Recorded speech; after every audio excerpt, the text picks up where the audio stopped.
Hey everyone, welcome back to another episode of Tech Basics. In this video, we will be learning how to queue on Netflix. If you are looking for a way to queue a movie or a show on Netflix, then let me tell you that Netflix does not currently have a dedicated queue feature. However, you can use the My List feature to create a personalized list of movies and TV shows you want to watch. So in order to do that, first of all, make sure you open up your Netflix app on your device or simply open up a web browser and log into netflix.com.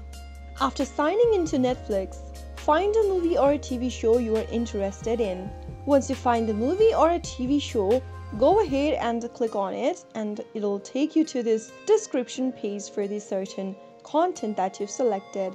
You will be able to see a little plus icon right next to start a teleparty. Simply click on it and you will be able to add the movie or a TV show to your My List. Now go ahead and browse through the My List category at the top from the home page and you will be able to see the movie added in the list. So that is how you can easily queue a movie by adding it to My List on Netflix. You can go ahead and play the item from your list in any order you prefer. I hope the tutorial was helpful to you. If it was, go ahead and give us a thumbs up. Don't forget to subscribe to the channel by hitting the subscribe button. Press the bell icon so that you'll never miss another upcoming upload from us. I will see you again in the next video. Thank you for watching.